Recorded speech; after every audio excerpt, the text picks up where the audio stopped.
검찰이 이시영 씨를 소환했고 이제 이명박 전 대통령의 소환만 남았다. 네, 이런 전망 있습니다.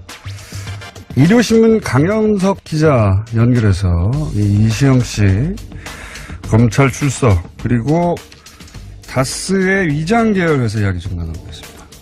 안녕하세요, 기자님. 네, 안녕하십니까. 네. 특히 다스의 위장 계열사 우회 승계에 관한은 일요신문 강현석 기자의 특종이다. 제가 여러 번 얘기를 여기서 했었습니다. 네. 아, 예, 감사합니다. 네. 잘 듣고 있습니다. 네. 사실이기 때문에, 예. 가차이십니다. 예.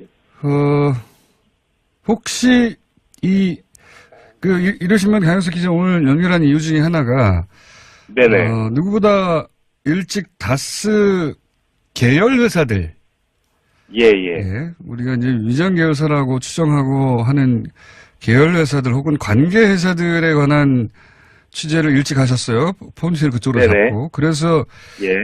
다스 내부자들 혹은 관계자들로부터 여러 이야기를 제가 들은 걸로 알고 있습니다. 그죠? 네네, 맞습니다. 예. 네. 그래서 이제 아직 다 보도는 안 됐지만 그런 관계자들 얘기를 미리 많이 들은 걸로 알고 있는데 혹시 이시영 씨 조사 받기 전에 그런 얘기 들으셨습니까?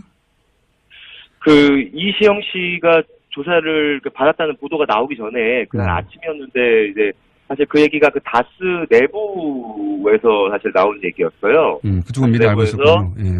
예, 이시영 씨가 조사를 받으러 이제 올라갔다라는 내용이 좀 퍼졌었고 그래서 그거를 실제로 이제 검찰을 좀 확인을 해보니 조사를 받는다 이렇게 얘기가 돼서 그게 이제 좀 보도가 좀 나오게 된 걸로. 보도가 되기 전에 미리 알고 계셨군요. 예. 네네. 그리고 이상은 회장도 지금 곤란함 찾을 텐데 이상은 회장과 관련해서는 혹시 그 내부자들로부터 들은 이야기는 없으십니까? 일단 아까 군장장께서 말씀하셨는데, 일단, 이시영 씨 같은 경우에는 올라오기 전에, 정학용이라는 그 다스 부사장이 있어요. 예. 정학용 씨한테, 제가 듣기로는 정학용 씨한테, 이제 본인이 한 일에 대해서 본인이 책임을 져라. 이렇게 좀 얘기를 했다고 해요. 그래서 이것이 혹시 이시영 씨가 본인의 책임을 좀 회피하기 위해서 미리 좀 말을 맞춘 게 아닌가 이런 좀 얘기가 있었고요. 그리고 이상은 씨 같은 경우에는 지금 좀 몸이 좀 안 좋다 또 이런 얘기가 있어요. 그래서 병원에 입원을 하려고 했다 이런 정도 소문이 있는데 그거는 정확하게 확인된 얘기는 사실 아니고요. 이상은 씨도 그 소환을 앞두고 있기 때문에 예, 아마 좀 그런 고민을 하지 않았나. 네, 이상은 회장 관련해서는 지난 2008년 특검 때도 이상은 회장이 입으려면 폭탄일 수 있어서 따로 빼돌려야 한다 이런 얘기가 있긴 있었죠. 예. 예, 그리고 지금 사실 실제로도 좀 워낙 고령이기 때문에 이게 좀 진술의 일관성이나 이런 것들이 좀 없다고 해요, 평소에도. 그래서 아마 좀 소환을 했을 때 일부러 그래서 오히려 좀 기억이 안 난다 이렇게 좀 할 가능성도 있는 상황입니다. 그래서 이제 병원에 입원하고 하는 방식으로 아프실 예정으로 그런 시도가 있긴 있었다 이런 얘기를 들으셨다는 거죠? 예. 네네. 이거 복수의 관계자를 통해 들은 거기 때문에 예. 알겠습니다. 그리고 이제 위장 계열사 관련해서 워낙 많이 취재를 하셔가지고 제가 여쭤보고 싶은 게 네네. 고철 얘기 나오지 않습니까? 예. 네네, 맞습니다. 예. 고철 회사 관련해서 갈등이 있었나 보더라고요. 이거 좀 정리해 주십시오. 어떤 내용인지. 예, 안 그래도 무슨 녹취록 보도 통해서 한번 좀 언급이 된 적이 있는데요. 여기 이제 자세하게 이게 무슨 내용인지 사람들한테 잘 이해가 안 되고 게다가 주목을 잘 안 하는데 제가 보기엔 이거 중요한 포인트거든요. 누나 이기선, 그러니까 이명박 전 대통령의 누나 이기선 씨가 연루된 건지. 네네. 예. 맞습니다. 이기선 씨가 만든 회사 중에서 동명이라는 동명이라는 회사가 있는데요. 실제로 이 동명이라는 회사는 실제 사업장이 없는 이제 페이퍼 컴퍼니고요. 여기에 아들인 이제 김동혁 씨, 이기선 씨의 아들인 김동혁 씨 그리고 김동석 씨가 실질적으로 이렇게 운영을 해오던 회사입니다. 2000년대 초반부터 다스에서 자동차를 만들면 나오는 고철 같은 게 진짜 자동차 부품 말고 남는 고철을 이거를 다스에서 받아서 이거를 포스코라든지 아니면 현대제철이라든지 이런 제철사로 이제 고철을 납품을 해서 철 스크랩을 납품을 해서 중간에 중간에 이제 마진을 챙기는, 통행세를 챙기는 이런 회사가 바로 동명이라는 회사거든요. 네네. 예. 그런데 사실은 이 다스 입장에서는 네. 어쨌든 고철이 계속 발생하는 것이기 때문에 이거를 그 중간 회사를 거치지 않고 동명이라는 회사를 거치지 않고 직접 만약에 주차사에 납품을 하게 되면은 이건 오히려 회사한테 이득이죠. 그렇죠. 근데 그런데 동명이라는 회사를 굳이 중간에 끼워서 동명에다가 어떤 그런 고철 납품 권한을 주고 그리고 그 납품 중간에 납품 과정에 생기는 수수료를 이렇게 챙길 수 있도록 그게 좀 도와준 것이 아닌가라는 강한 좀 의혹이 생기는 거고요. 실제로 이제 이 부분에 대해서 아마도 검찰 조사를 하고 있는데 이게 액수가 꽤 된다고 그래요. 왜냐면은 다스가 굉장히 큰 자동차 부품 회사이기 때문에 거기서 나오는 고철 양이 어마어마하거든요. 요 고철 납품하는 과정에서 실제로 동명이 돈을 챙겼다면은 이거는 결국에는 그 비자금을 만든 걸로 볼 수 있지 않나. 그리고 실제로 얼마 전에 이제 뭐 그 어떤 대우조선해양이라든지 네.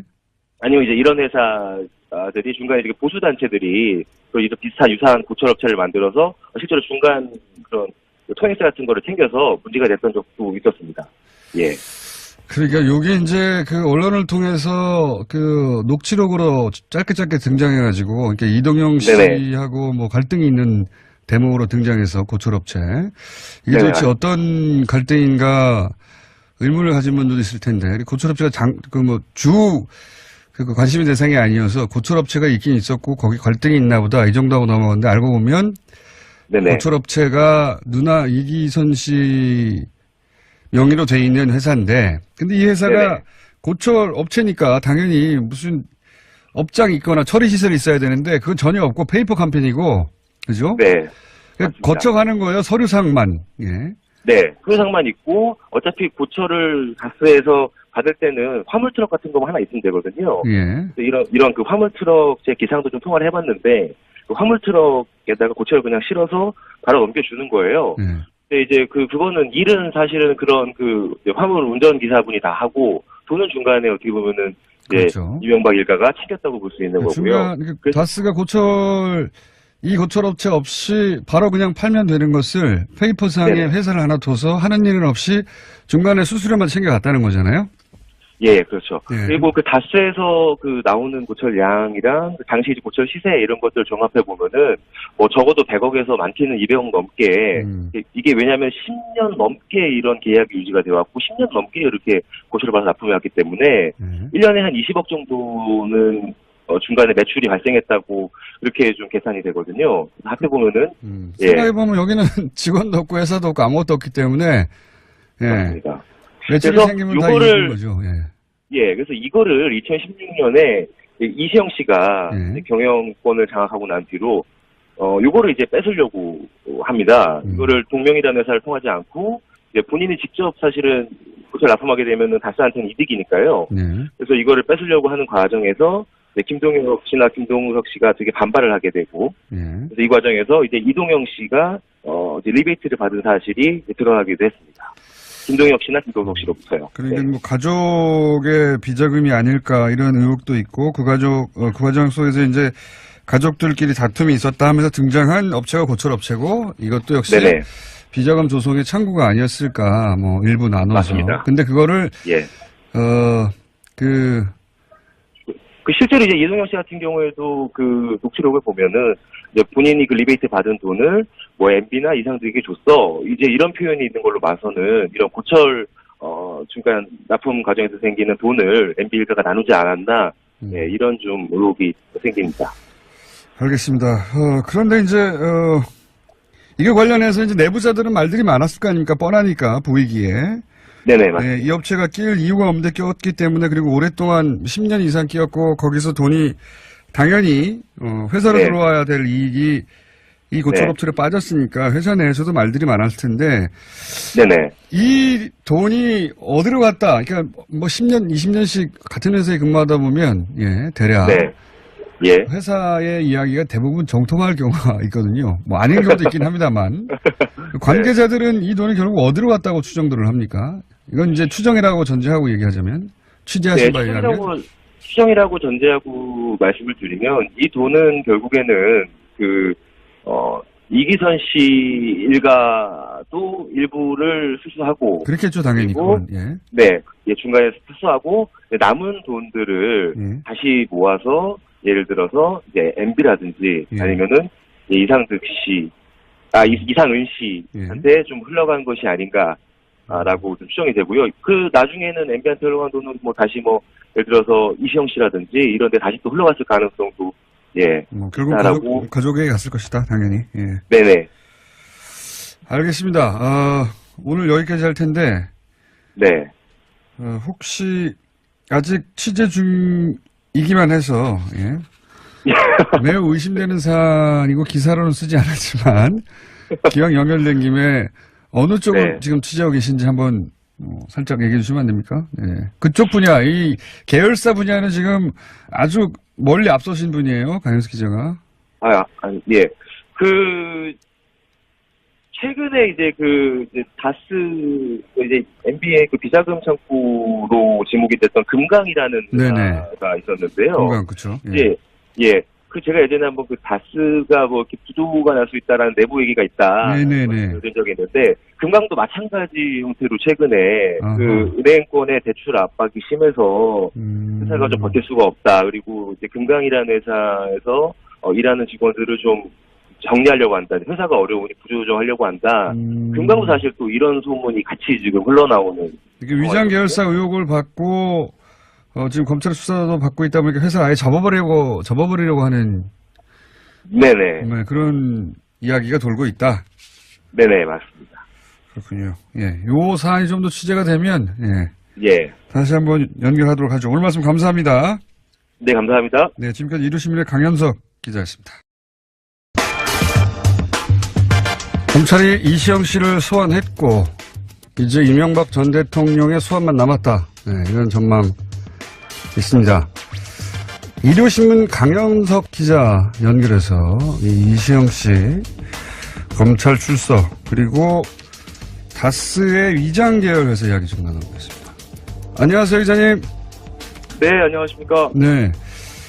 특히 다스의 위장 계열사 우회 승계에 관한은 일요신문 강현석 기자의 특종이다. 제가 여러 번 얘기를 여기서 했었습니다. 네.